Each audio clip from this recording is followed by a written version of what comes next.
안녕하세요. 한믹병의 고지식함입니다. 저는 피부과 전문이고요. 네, 안녕하세요. 저는 배우 정애연입니다. 반갑습니다. 원장님 지난번에 행복하게 사는 법 이런 얘기 했었잖아요. 네. 그래서 요즘 사람들 관심사도 잘 사는 법, 뭐 건강하게 사는 방법 뭐 이런 이야기들 많이 하는데 네. 웰빙도 얘기하다가 요즘은 또 웰다잉에 대해서 이야기를 많이 하더라고요. 우리 사회가 그만큼 성숙해졌다는 얘기죠. 멋있다. 네. 진짜요. 저는 이게 40 중반부터 그런 얘기를 하는데 네. 그런 얘기를 하면 의사이긴 하지만 야 새파랗게 젊은 사람이 죽는 얘기를 왜 하니 이런단 말이죠. 근데 저도 이제 60이 지났으니까 이제 인생에서 반환점을 돌고 한 3분의 2 이상 네. 3분의 2인지 4분의 3인지 그거는 이제 뭐 하나님 허락한 시간까지 살긴 하겠지만 네. 죽음이 이제 점점 가까이 오는 나이잖아요. 네, 그래서 저는 예전부터 그랬어요. 남들이 웰빙 얘기할 때 저는 웰다잉 얘기했거든요.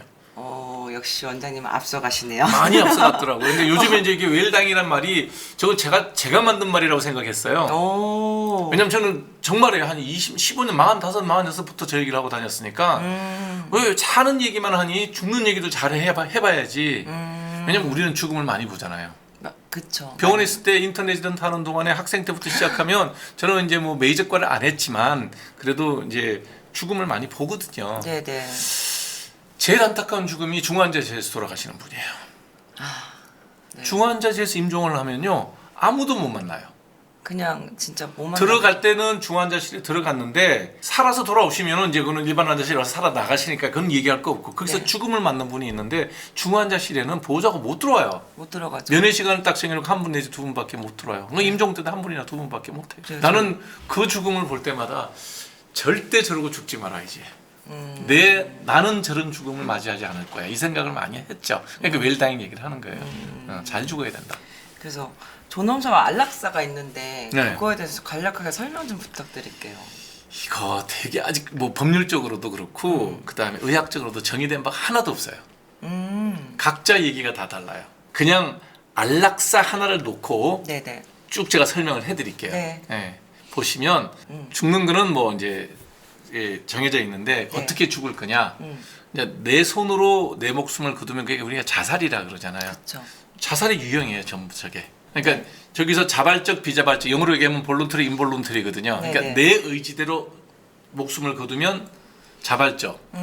나는 의식이 전혀 없어서 자발을 할 수가 없어. 그쵸. 식물인간이라든지 네. 뭐 전혀 거동을 못하는 사람이면 의사 표시를 못하는 사람이면 자발적으로 자살을 못하잖아요. 그쵸. 비자발적으로 가족들에 의한 이제 생명을 멈추게 되는 그런 게 있고 네. 하나는 그냥 적극적으로 목숨을 거두는 투약 이제 그 독극물을 투입하거나 심정지제를 넣거나 수면제를 넣어서 적극적으로 할 거냐 아니면 치료를 하는 거를 그냥 중단해서 치료를 중단하면 좀 빨리 사망에 이를 수 있다는 걸 알고서 치료를 중단하는 거예요. 연명치료 중단. 네. 이게 소극적이에요. 그거를 이제 두 가지 조합하면 적극적 자발적 자살 안락사가 있고 네.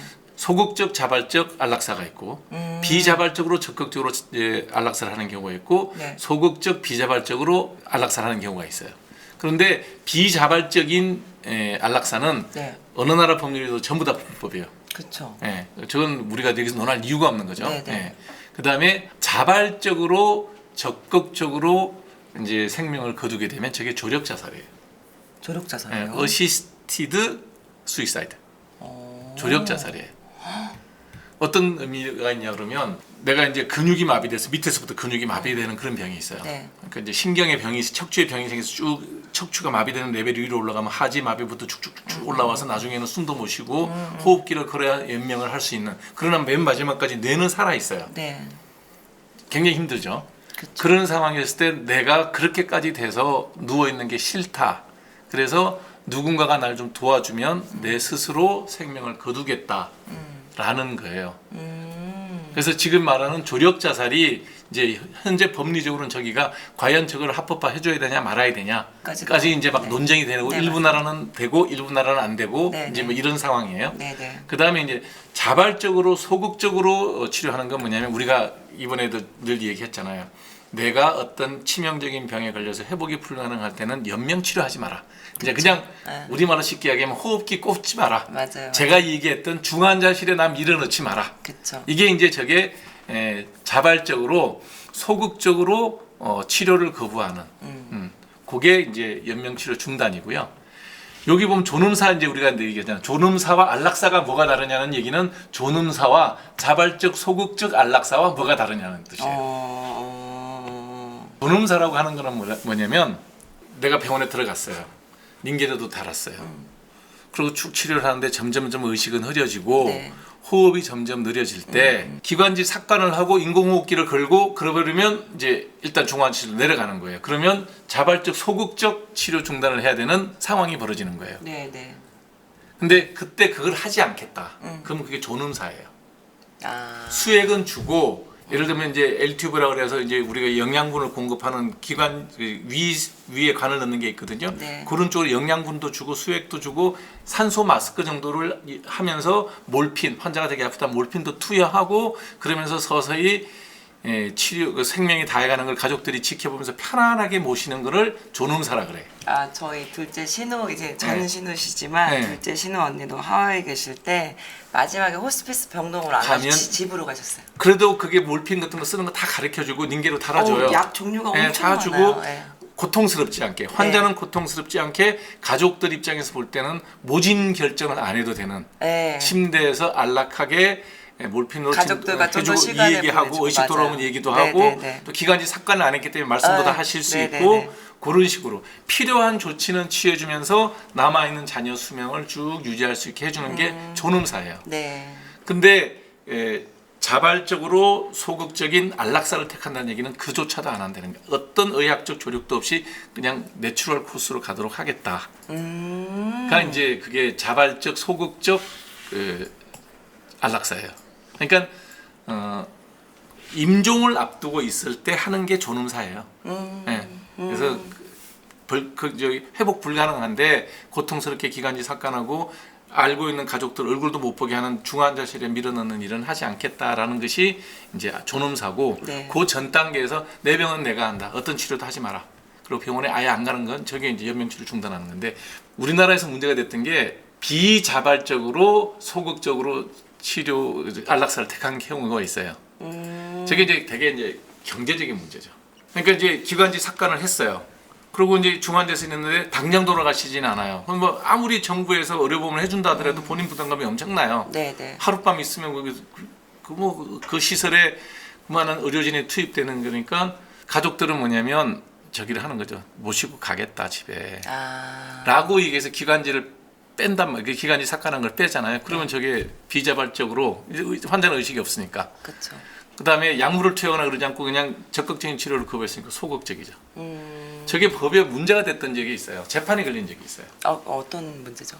그 일부 대학병원에서 이제 그렇게 해서 집으로 모시는데 도와줬을 거 아니에요. 이제 네, 삭관도 네, 네. 빼주고. 네. 근데 이제 할머니 돌아가셨는데 그게 어떻게 문제가 됐는지 하여튼 형사 재판에 그 의사가 회부가 됐어요.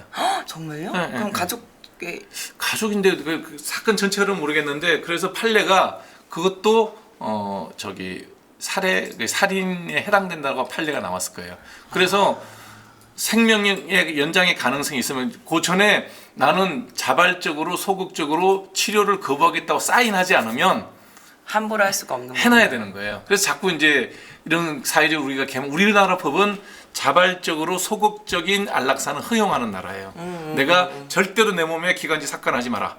이게 이제 사진에 내가 사인해 놓으면 의사가 안 해도 되거든요. 네. 안 하면 지금은 우리는 저 뒤쪽에 비자발적 안락사를 한 게 된 거죠. 그러니까 이런 애매한 문제들이 아직까지도 굉장히 문제 많고 의료진 입장에서는 그 연명치료 거부 사인이 없으면 무조건 기관지 삭관하고 무조건 그 리서시테이션해서 그 심장 마사지를 살려놔야 돼요.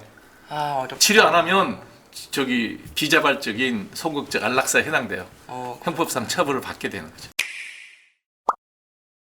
만약 병에 걸려 죽는다면 어떤 병을 선택하겠는가 했을 때 원장님은 우리는 심장마비예요. 네. 저도요. 만약 선택하라고 한다면. 내가 선택할 수 있다면 심장마비예요. 일단 주변한테 패 끼치는 게 없고 저도요, 네. 깔끔하고 네. 빨리 끝나요. 네. 아니, 우리가 농담처럼 그러잖아요. 9988234. 9988 233은 뭐예요? 99세까지 팔팔하게 살다가 한 2, 3주 내지 두세 달 앓다가 죽자예요. 맞아요. 그 2, 3주 두세 달이라는 게 2, 3년은 아무도 없어. 99세 살았으면 천수를 누리고도 복된 인생이고 그때까지 팔팔하게 살았으니 얼마나 건강하게 살았어. 뭘 더 살아. 2, 3일만 앓다가 2, 3일만 앓다 2, 3주만 앓다가 돌아가시겠다는 거예요. 그러니까 그게 그게 2, 3주, 두세 달 이렇게 많이 얘기를 하는데 그게 뭐냐면 마지막 친구들하고 아는 사람들이 가족들을 인사 정도? 불러서 인사를 하고 가겠다는 얘기예요. 아. 예. 제가 농담처럼 얘기하는데 치매 걱정하는 분들 되게 많아요. 나이 드신 분들. 맞아요. 네, 그러면 제가 항상 저기 그런 걱정하지 마세요. 치매는 가족들이 걱정할 일이지 왜 본인이 걱정을 하세요. 본인은 아무것도 몰라. 그러니까 아무것도 모르니까 걱정하지 말고 지금 재밌게 사시고 재밌는 맛있는 거 먹고 잘 노시면 되지 치매 걱정을 왜 하세요? 그러는 거예요. 실제로 그렇거든요. 그건 맞죠. 예, 치매는 본인 걱정이 아니에요. 그쵸, 본인이 걱정해야 될 건 암이에요. 걸리면 치료해야 되잖아요. 암 치료 과정은 기본 수술은 해야 돼. 맞아요. 항암제도 좀 해야 돼. 맞아요. 방사선 치료해야 돼. 네. 그다음에 레귤라하게 체크업하는 검사도 해야 돼. 알고선 치료 안 할 수는 없잖아요. 그렇죠. 그러면 그 시간이 굉장히 힘들죠. 네. 그래서 치매는 가족 걱정, 네. 암은 본인 걱정. 네. 그다음에 심장이 같은 이런 거는 체크가 가능하기 때문에 사실 요즘은 돌발사가 거의 없어요. 건강검진하면 콜레스테롤, 혈압, 그다음에 혈관에 대한 그 돌발, 심장에 대한 모든 기본 검사가 되기 때문에 예전 같이 이제 그런 심장 질환으로 돌발사하는 경우는 거의 드물어요. 혈압 관리 다 하고 그러기 그쵸, 때문에. 그쵸. 그래서 지금은 사고사. 사고하고 네. 암 걱정하시면 돼요. 일반적으로. 이제 치매도 뭐 우리가 열심히 잘 살면 어느 정도까지 예방이 되거든요. 그래서 네네. 늘 제가 나이 드신 분한테 그래 나가서 걸으세요. 음. 뭐 햇볕 많이 보시고 규칙적으로 운동하세요. 좋은 생각하세요. 맛있는 거 많이 먹으세요. 친구도 좋은 사람 만나세요. 이런 얘기 하는 이유가 뭐냐면 그게 다 내가 지금 웰빙을 하고 있는 거고 네. 그다음에 나중에 이제 때가 되면 돌아가실 때가 됐을 때 웰다잉할 수 있는 기초 자산이 돼요. 지금 웰빙을 해야 네. 나중에 가실 때 웰다잉을 한다니까요. 네. 그래서 삶과 죽음이라는 것이 연속돼 있는 거고 그게 다른 게 아니라는 거예요. 죽음은 삶의 또 다른 모습이다. 이것도 마르쿠스 아우렐리우스가 했던 유명한 얘기예요. 네. 그러니까 이게 스토아 학파들은 대개 보면 자기 삶에 대한 생각들이 그렇게 좀 요즘으로 얘기하면 과학적이에요. 그래서 뭐 해외의 경우는 또 우리나라랑 다르게 또 다른 선택을 또 하신 분들도 계시다고 들었는데. 안락사요? 네. 이게 나오네. 데이비드 구달이라고 하는 분인데 저분은 94세에 돌아가셨는데 네. 실제로는 이분이 90살 됐을 때 104세에 돌아가셨는데 네. 90세 때부터 호주에서 안락사를 오. 허용해달라고 그렇게 뭐 재판도 걸고 했는데 오. 안 됐어요. 그러면 어떻게 이분은 결국은 돌아가신 게 스위스에서 돌아가셨을 거예요. 스위스에는 그 기본적으로 질환이 없어도 돌아가실 수 있게 내 삶을 내가 선택할 수가 있어요. 그래요? 네, 그런 도와주는 단체가 9개나 있어요. 9개나 있는데 대부분 다 스위스 연방 그 국적을 가진 사람들이에요. 스위스 국적을 가진 시민들, 사람들. 스위스 시민들은 가능한데 외국인은 안 되는데 유일하게 되는 게 디그니타스라고 네. 존엄이란 뜻이죠. 라틴어로. 네네. 디그니타스라는 조직은 외국인도 허용이 돼요. 그래서 이분이 결국은 호주에서 그 안락사를 외치다가 실패하고 스위스까지 돌아가셨는데 네. 90세 때도 그 SCI 등재된 논문 쓰신 분이에요. 와. 생물학자거든요. 그러니까 왜 그러면 그렇게 돌아가시려고 애를 썼냐? 네. 그랬더니 뭐라 그러냐면 내가 아는 사람이 어느 누구도 없다는 거예요. 나랑 친구할 사람이 아무도 없다는 거예요. 90이 넘었으니까 대부분 다 돌아가셨을 거 아니에요. 와 진짜. 나는 내 삶에 의미가 없다. 그래서 마지막 돌아가실 때 이제 자기 좋아하는 식사하시고 좋아하는 와인 한 잔 마시고 그다음에 베토벤 운명 그 9번 네. 합창의 환희의 son가인가요? 네네네. 운명 그 노래 틀어놓고 돌아가셨다고 그러더라고요. 진짜 웰다잉 하신 거네요. 어떻게 보면. 그래도 나는 그래도 건강하고 의식이 있으면 안 죽는 게 좋다고 생각하는 사람이에요. 질병이 없으면. 저는 그래서 저기 이분 구달 박사님보다 네. 김영석 교수님이 훨씬 좋아요.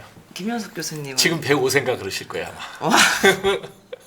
근데 지금도 보면 여러분 동아일보라든지 중앙일보라든지 기고문이 그 위에 4분의 1면 정도 기고문 본인이 직접 쓰세요? 너무 멋있다. 네. 와 건강하시고요. 건강하시죠? 약간 다리가 불편하시지. 우와. 네.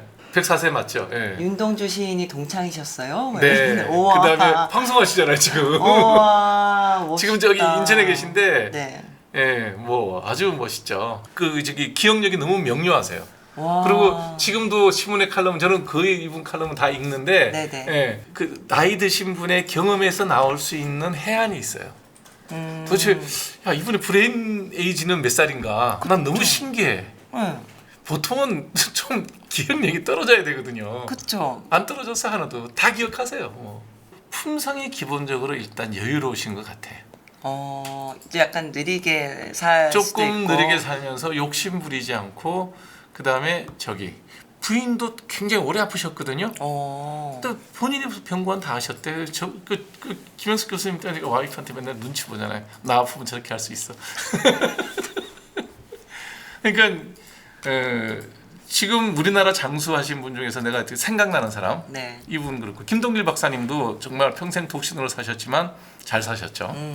98인가 99에 돌아가셨을 거예요. 와. 그분도 돌아가시기 전까지 의식이 명료하셔서 휠체어 타고 다니면서 강의 다 하셨어요. 와. 그 다음에 지금 80대 후반일 거예요. 이시영 박사님이라고. 네네네. 네. 90세 되셨나요? 와. 네. 왜냐하면 이시영 박사님이 고등학교 아버지하고 저희 아버지하고 동기거든요. 고등학교. 네네네. 이분도 고려병원에서 병원장 하시고 은퇴하신 다음에 삶이 훨씬 화려해. 우리가 글 써보면 알지만 책 한 권 낸다는 게 얼마나 힘든 일이에요. 어렵죠. 그걸 쉽지 않죠. 매년 내세요. 와, 대단하시다. 지금도 내세요. 네. 그러면서 이제 지금은 그 명상원에서 힐링 센터 유지하시면서 이제 여러분들한테 하는데 저런 분들이 웰다잉을 하시는 거라고 웰다잉이 준비가 잘 되시는 거라고 저는 봐요. 그래요. 그럼 웰다잉에 약간 이렇게 검색을 해보니까 10계명처럼 막 이렇게 놓여져 있는 게 있더라고요. 네. 그래서 어떤 게 있었나요? 여러 가지가 있는데 뭐 자기 인생의 자서전을 준비해 보기, 행복 노트 쓰기 막 몇 개가 있더라고요. 그래서 원장님이 생각하시는 웰다잉을 할 수 있는 방법들에 대한 좀 약간의 정의만 내려주시면 어떨까 싶어요. 저는 웰빙이 먼저 선행돼야 돼요. 웰빙이 없는 웰다잉은 없어요. 그래서 웰다잉은 언제부터 준비하느냐? 40대부터 해야 돼요. 왜냐하면 40대가 우리 인간이 가장 몸을 혹사하고 무리할 때예요. 지금이네요. 저는. 네, 왜냐하면 20대 때는 공부만 하면 돼. 그리고 돈은 부모님이 주시잖아요. 네네네. 30대는 그래도 알콩달콩 그래도 미혼이 구원해도 부부생활하면서 애 놓고 살면 스트레스도 별로 없어요. 40살이 되면 애는 독립했어. 네. 나는 돈을 벌어야 돼. 네. 여자도 노후 준비해야 되고 전업주부를 하더라도 힘들어요. 네, 맞아요. 그때가 가장 스트레스가 많고 가장 건강을 해치기 좋을 때예요. 40대가요? 네. 40대 때 건강하지 않은 사람이 이제 나중에 성인병이 60대 되면 진단받고 그러는 거거든요. 네네네. 그래서 40대, 50대가 잘 건강 관리를 하고 몸을 유지하면서 네. 그러나 경제적으로도 어느 정도 저축이 돼 있어야 돼요. 지금 제가 말씀드린 분들이 다 보면 경제적으로 큰 부자는 아니나 남한테 손 벌리지 않고 살 만큼의 돈은 다 있는 분들이에요. 김영숙 교수님은 지금도 본인이 강의 나가면 강의료가 많아요. 기고료도 많아요. 손주들 용돈 주신다니까요. 우와. 그러니까 경제적으로 여유가 돼요. 그럼 그 경제적 여유의 바탕은 다 40대 닦아놔야 돼요. 이런 얘기하면 난 40대 해놓은 게 없다. 열심히 해야죠. 그러니까. 그렇지만 건강도 투자를 해놔야 되는 거죠. 네네. 그래서 웰다잉을 하려고 그러면 40대 때부터 웰빙을 잘해야 된다. 네네. 그래서 절대로 건강 잃으면 안 된다. 그다음에 노후에 자식한테 손 벌리지 않고 내가 먹고 살 수 있을 정도의 경제력은 어떻게든 마련이 돼 있어야 된다. 아니면 지출을 줄이도록 내려가야죠. 그렇죠. 서울은 생활비가 많이 들잖아요. 그렇죠. 예. 능력이 좀 덜 돼서 경제적 능력이 부족해서 여기서 계속 유지하려고 그러면 내 몸을 갉아먹는 만큼 일을 해야 돈이 벌린다. 네. 그러면 낙향을 생각해야죠. 예, 이런저런 방법으로 어찌됐든 네. 웰다잉을 준비하려고 그러면 건강과 경제력을 40대 50대 때 닦아놔야 된다. 네. 그러고 난 다음에 나이가 이제 들죠. 60이 되면 이제 우리는 은퇴를 해야 되니까 네. 은퇴를 할 때 제2의 인생을 살 수 있는 준비는 해놔야 된다는 거죠. 뭐 하고 살 건지. 그렇죠. 평생 내가 하던 일을 계속할 수 있는 사람이면 굉장히 행복하죠. 네. 김영숙 교수님도 교수를 은퇴하고 60 이후에 훨씬 더 자기가 바빴다는 거예요. 남들은 뒷방이라고 생각하는데 자기는 바빴대요. 학교에 매여 있지 않고 훨씬 바쁘게 재미있게 책도 쓰고 강의도 하고 좋았다 그런 얘기를 하시죠. 네. 그럼 이시영 박사님 똑같은 얘기를 하세요. 고려병원 병원장 두고 난 다음에 훨씬 더 좋았다는 거예요. 준비를 잘 해오신 거죠. 인생의 이막을 준비를 잘 해오신 거죠. 네. 그 결과 언제가 됐든 하나님이 됐든 자기의 종교가 됐든 아니면 뭐 종교 없는 분 조상이 됐든 누가 됐든 네. 자연에서 나를 다시 부를 때 편안하게 그 부름에 응할 수 있으면 네. 연명치료 받지 않는다는 게 그 뜻이에요. 네, 네, 네, 저는 네. 그래서 현재 우리나라가 만들어놓은 존엄사법 네. 소극적으로 그다음에 자발적으로 연명치료를 거부할 수 있는 정도의 그런 죽음에 대한 생각들을 평상시에 해놓으면 네. 그러면 그게 웰다잉이 되겠죠. 그렇죠. 예. 그래서 사실은 네. 웰다잉이라는 거는 뭐 어떤 의학적 개념이라기보다는 삶에 대한 어떤 지침일 가능성이 많은 게, 자, 죽을 때 돼서 돈을 좀 가진 사람의 경우에요. 자식들이 나 앞에서 이 재산 분쟁이 이미 내가 죽기 전에 막 벌어져요. 회사가 3개 있는데 자식이 2이야. 그러면 1.5개로 쪼개지 못하니까 내가 2개 가지고 너 하나 가지고, 이런 집이 3채가 있는데 뭐 2채를 누가 가지고, 이런 일이 벌어지는 거예요. 네. 효도 경쟁하고 네. 그런 게 좋지 않잖아요. 그렇죠. 예, 않죠. 예. 그래서 재산도 잘 정리해놔야 되고 미리 해놔야 되겠다. 예, 내가 가기 전에 갖고 있던 어떤 뭐 재산이라든지 네. 어떤 사회적 영향력이라든지 네, 네. 자녀에 대해서 해야 될 얘기라든지 이런 것들이 다 정돈이 돼 있으면 그게 이제 웰다잉이 되겠죠. 네, 예. 네. 저희 초고령 사회로 진입했잖아요. 네. 근데 이제 그건 좀 궁금하긴 해요. 장수는 축복일까 아니면 저주일까? 약간의 뭐 그런 논쟁도 있는 것 같기도 하고. 저는 일단 기본적으로 오래 사는 건 무조건 좋은 일이라고 생각하는 사람이에요. 아 진짜요? 예, 뭐 세상에서 못 바꿀 게 뭐가 있냐, 내 생명. 안 아프다는 전제 조건 하에. 아프더라도 아 그래요? 아픈 거는 요즘 현대의학이 있잖아요. 그쵸. 더 도움을 많이. 받으면 네. 현대학의 도움을 받으면 안 아플 수 있거든요. 할 수 있는 데까지는 어찌됐든. 네, 네, 네. 아니, 그렇다고 해서 죽음을 막을 방법은 없지만 네. 그래서 생사를 논한다 그러면 저는 무조건 살자가 우선이에요. 어찌됐든. 그 전제하에 이제 다음 얘기를 하면 안 아프고 살면 좋겠죠. 아 그렇구나. 그렇잖아요. 그쵸. 오래 살고 안 아프면 좋겠죠. 그 다음 하나 더 갖고 싶으면 뭐예요? 아름답게 죽는 거? 돈. 돈 좀 있으면 좋겠잖아요. 아 돈 있으면 좋죠. 그게 제가 얘기하는 장수가 축복이 되려면 그렇게 돼야 되는 거죠. 그쵸. 근데 장수는 했어. 어찌됐든. 네. 너무너무 아파. 돈도 없어. 그러면 어떻게 될까요? 내가 뭔 죄를 져서 이렇게 오래 사냐. 그쵸. 너무 괴롭겠죠. 그럴 수 있죠. 어... 그래서 그 균형점을 잘 찾아야 되기 때문에 저는 항상 그래요. 무리하지 마라. 무리하지 말자. 나 스스로에게도, 저도 아직까지 나이가 60이 아직 이제 간 넘었기 때문에 욕망이 전혀 없지는 않잖아요. 꿈틀거리는 어떤 사회적 욕망 이런 게 분명히 요즘 있거든요. 60세면 청소년 아닌가요? 청년 아닌가요? 청년? 이제 그런 분들이 이제 장렬하게 이제 병을 앓을 가능성이 능력이 되는 사람들은 네. 그릇의 크기는 있어요. 큰 그릇을 가진 사람들은 뭐 60이도 아직까지 뭐 청년이라고 할 수 있지만 평균적인 보통 사람들은 나이가 주는 어떤 그런 한계가 있는데 네. 60이 되고 느끼는 게 그거예요. 내가 가지고 있는 아직 사회적인 욕망 같은 것들이 있어도 그거를 하려고 행동을 하는 순간 곧 죽을 것 같아요.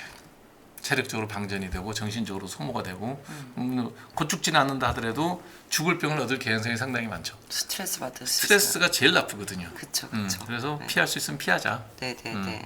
이게 이제 제 생각인데, 이게 뭐 보편적으로 모든 사람한테 할 수 있는 얘기는 아니나 네. 저는 그래도 권하고 싶은 게 나이에 맞게 줄이면서 살자. 뭐든.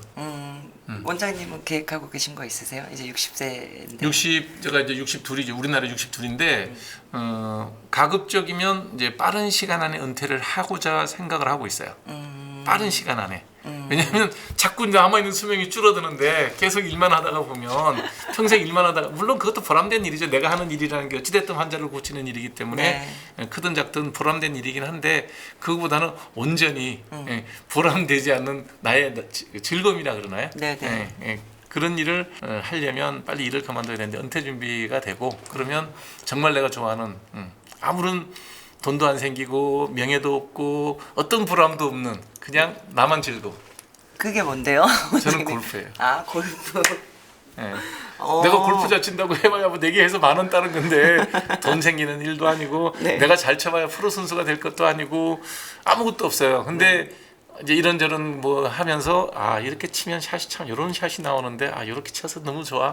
진짜 좋아하시나 네. 보다. 어린애들 왜 장난감 뭐 갖고 이렇게 네, 뭐 집 네, 지어놓고선 그게 뭐 돈이 돼 아무것도 아니잖아요. 그쵸, 그쵸. 그렇지만 너무 좋아하잖아. 그런 삶, 어린아이 같은 삶을 누리다가 죽으면 제일 좋을 것 같아요. 알겠습니다. 저도 이제 이제 40대니까 네. 웰다잉을 잘 준비하기 위해서 웰빙을 좀 실천하도록 하겠습니다. 그렇죠. 그게 쉽지 않아요. 근데 괜찮아요. 조금 운동량 조금 더 늘리고 그리고 좀 술 좋아했다가 조금 술 먹는 주기를 좀 줄이고 그렇죠. 네, 그걸 조금 실천하려고 노력하고 있어요, 요즘에. 근데 조금 무리하면 큰 돈이 벌리고 지금처럼 사면 이만큼만 벌리는데 그 유혹이 이제 제일 뿌리치기 힘들죠. 아이고, 저는 원래 성격 자체가 느린 걸 좋아해서 사실 시골 가서 살아야 될 성품인데 네. 이렇게 막 생긴 거는 그렇게 안 생겼잖아요. 네. 다들 다르게 보시는데 안 그래요. 저도 막 엄마 집 시골집 가 있으면 너무 행복하고 아하. 자연 보는 걸 되게 좋아하더라고요. 기본적으로 장수 캐릭터, 장수 유전자는 타고나네 성격적으로. 국물 안 좋아하고요. 근데 네. 약간 먹을 때도 네. 얘기하는 거 보면 진짜 장수하겠다 이렇게 나는데 어쨌든 네. 네. 그래서 이제 우리 사회가 초고령 사회에 들어선 건 뭐 명확하게 밝혀진 얘기고 그다음에 그 삶을 어떻게 잘 마무리할 건가에 대한 생각들이 이제 사회적으로 공론화가 돼야 되죠. 네, 네. 예, 그래서 어찌 됐든 내가 할 수 있는 일들에 최선을 다해서 사회에 유익한 일들을 하면서 나이가 들어가는 것, 늙어가는 것이 웰빙, 웰다잉. 저는 웰빙과 웰다잉은 그냥 연속된 하나의 어떤 과정에서 종점이 웰다잉이다. 저는 이렇게 보거든요. 그래서 삶만큼은 삶의 종결점은 가족들 품에서 돌아가실 수 있으면 그게 제일 좋은 거다라고 저는 생각을 해요. 알겠습니다. 의사 입장에서 하는 얘기예요. 네. 노력해 보겠습니다. 네. 네, 오늘도 또 이제 무거운 얘기를 했죠. 예. 네, 아니 웰다잉은 저는 무거운 얘기는 아닌 것 같아요. 근데 죽음의 이야기가 이제 우리가 일상이 된 거는 참 좋은 일이라고 봐요. 그러니까 우리가 멋있는 얘기인 것 옛날에는 같아요. 네. 밥상머리에서 죽음에 대한 얘기하는 거는 뭐 우리는 뭐 숫자 4도 그냥 그쵸. 죽을 사자고 발음이 똑같다고 해서 금기시했던 그런 시대로 살았던 시대인데 네. 이제는 뭐 다들 연세가 많아지면서 어떻게 하면 우리가 잘 죽을 수 있을까를 얘기할 수 있는 건강한 사회가 됐다고 저는 봐요. 그래서 이런 주제가 여러분들이 듣기에는 조금 불편할 수도 있지만 공론의 장에서 얘기되는 그런 사회가 됐으면 좋겠다. 그래서 셀코 TV가 좋은 거죠. 네. 함께 해주셔서 고맙습니다. 감사합니다. 네.